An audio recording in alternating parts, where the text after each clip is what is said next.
Hi, I'm Dave Ziegler, and today we want to talk about neurological reparative therapy. If this term doesn't seem very familiar to you, there's a reason why. It's relatively new, and it is something that includes and connects brain research with mental health work. So let's talk a little bit about neurological reparative therapy. Now, when you talk about how human beings live, they live in the world that they perceive, and our perceptions are huge. And it's our brain that determines what we perceive around us. Our perceptions of ourselves, our perception of other people, our perception of the world around us, all of these things lead to how we feel about these things, and how we act is based upon perceptions and feelings, and then produces behavior. So one of the ways that we can work with this is a new concept called neurological reparative therapy. Let's break down those three words. Neurological, it's all about the brain. All therapy, all work to improve human beings and how they function has to do with promoting positive brain change. And the repair part is that the human brain is designed to survive, but also to thrive. We've learned from research in positive psychology and a lot of the research in terms of happiness and contentment that our brains are preset to do well and to thrive. So we have neurological, it's all about the brain. Reparative, we want to repair and get back to the original position of the brain, which is to thrive and do well. And therapy is an active process, and we'll talk about the process of how we do these things in just a minute. So let me start with what neurological reparative therapy is not. It is not a technique. It is not a single approach like a dialectical behavioral therapy or cognitive behavioral therapy or EMDR. It's not a technique. What it does, and it's not an evidence-based practice, it is something that it's a combination of things that can include all evidence-based practices within the approach to neurological reparative therapy. So it's not a technique. So what is it? What it is a roadmap. It's like any map that says where you are and where you want to get. Neurological reparative therapy is a roadmap to produce positive brain change, and it integrates brain research with mental health work. So we want to include all the things that we have learned, particularly in the last 20 years and the last 10 years, in terms of the multitude of brain research and the new information on the brain, integrate that into all of our work to promote positive brain change in people. So neurological reparative therapy, it's all about positive brain change. It's all about helping individuals achieve what they want and to perceive their world in a more positive way and have a more positive affective experience and behavioral experience of what's going on around them. So there are 5 goals to neurological reparative therapy. Goal number 1 is to facilitate a perceptual change, because people that are struggling, people that are depressed, children, by the way, this can work with children, with teens, with young adults, with seniors, any age group. What we want is to work with people that are experiencing their life in a negative way, are really struggling in their life. We have to get back to their perceptions of themselves and what's going on around them. So we want to facilitate a perceptual change. Number 2, we want to enhance neurointegration. It's another somewhat new term, and it stands for what needs to happen with all the different complex brain regions working together and producing an integrated whole. It's a little bit like a puzzle where you take all the pieces and you put them together. You don't know what it looks like until you get enough puzzle pieces to see, what this is a picture of is Crater Lake or some beautiful picture. But before that, it's just pieces here and there. That's a little bit like the brain. The brain is incredibly complex, and all the different regions of the brain have to work together. So we want to enhance neurointegration, all aspects of the brain coming together and working together and producing something that's understandable. We want to alter the brain's processing region. People that have been traumatized and have difficult either childhoods or been through very difficult situations, their brain primarily uses its limbic region, its reactive region, the place of fear, the place of fight or flight. And we need to change that processing system to number 4, to the orbital frontal cortex. Orbital frontal cortex, in the front of the brain, right below the orbits of the eye. It's, this region of the brain is a little bit like a starfish. It has connections with all parts of the brain, pulls it together, and it's the place of executive functions. So we don't react to life, we act on life. It's a proactive place in the brain. We want to change the processing system and facilitate the orbital frontal cortex. And the 5th goal is practice, practice, practice.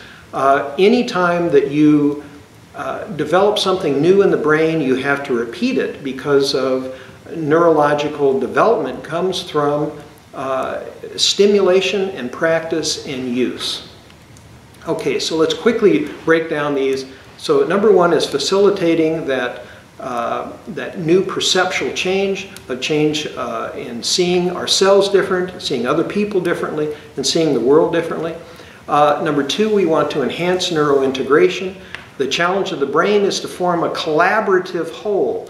It's to have neurocommunication, to have different regions talking to the other regions, sensory input coming in and information coming in without overloading the brain, to really understand what to use and what not to use, what to not pay attention to and what to pay attention to. We have many difficulties like ADHD in children, where they have difficulty in screening out a lot of input. So neurointegration is the interconnection of neurons from all parts of the brain and the autonomic nervous system to form a coherent information processing system.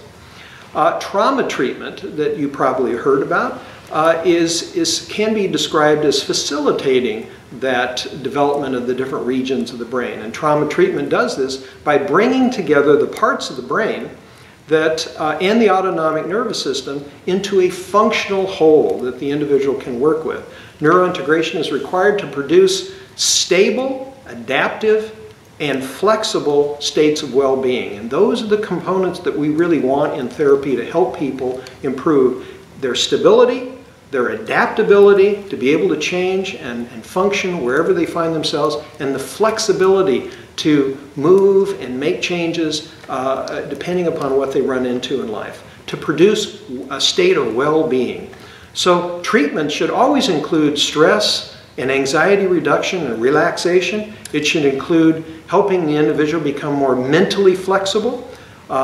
Treatment in terms of working with neurointegration should enhance the innate ability of the mind to heal itself and to assist the individual to achieve a state of well-being through neurointegration. So the 3rd goal is altering the brain's processing system. Again, we want to teach the reasoning centers of the brain to override the reactive limbic part of the brain, right there in the middle of the brain, that has the amygdala, it has the hippocampus, has the parts of the brain that respond to threat through fight or flight. We do not want to go through life responding to threats that we perceive around us. We want to have our orbital frontal cortex, the frontal regions of our brain, overriding that reactive system. And again, the 4th area is activating that orbital frontal cortex right here in the front, right below the eyes. It's positioned in the middle of the brain to help us form that cohesive whole, and it facilitates mental flexibility. The orbital frontal cortex facilitates tolerating a wide range of emotions, not just some emotions. We want to promote a wide range of feelings and responses in people. It promotes self-regulation. A huge issue after trauma is being able to regulate the self, and healthy feeling states and positive feeling states, which have a huge difference in terms of our physical health as well as our mental health, and enabling a complex levels of interpersonal attachment and connection with others. And attachment, as we've had in another DVD, is so important to happiness and contentment and social support and being able to handle stress in our lives. So the 5th area, 5th goal is, again, repetition, and we want to, the human brain functions on habit, and emotions and behavior are due to neural pathways that are repetitive, and they develop and they strengthen both the connections, the synaptic connections and the axons within neurons. The more it is worked, the stronger it gets. Unless the pathways change, our habits and the way that our brain works will continue to be the same down the road. We need to change that if we want to change our experience of the world. So neural pathways are either negative or they are positive. And what we want to do is strengthen the positive connections and positive parts, the neurointegration and using the orbitofrontal cortex. Use-dependent development is the reason why we want to do this practice, because the more you use it, the stronger it gets. The brain organizes, it grows, it develops around use. And so the meaning of the different regions of the brain are very important to activate based upon what it actually experiences and the stimulation that goes through the brain. So the mathematics of brain development is the more practice the brain has, the faster it will change. And so practice, practice, practice is really important. The brain is always looking for methods to succeed. That's the preset in the brain to thrive as well as to survive. And negative methods will continue until positive methods are experienced and repeated. And again, neurological reparative therapy is to put new things in place, practice those things, and develop new perceptual models, new ways of the brain working to develop a more positive response to the things around us. The challenge of the helper is to help the individual's brain get a taste of positive success, and then to have an environment that promotes and allows that individual to make those changes and to move beyond their negative past into something much more important. So we have just touched the surface on neurological reparative therapy. I hope you agree with me. It's an exciting approach to bring in all the different new information from brain research into something that we can implement in mental health work. There is a great deal more. There are steps that can go through. There are practical applications. You can get more information. There is a book, Neurological Reparative Therapy, a roadmap to healing, resiliency, and well-being. You can find out about this book. You can go on the internet and find it. You can also find about getting the book and also more information about neurological reparative therapy at this website. It's www.jaspermountain.org.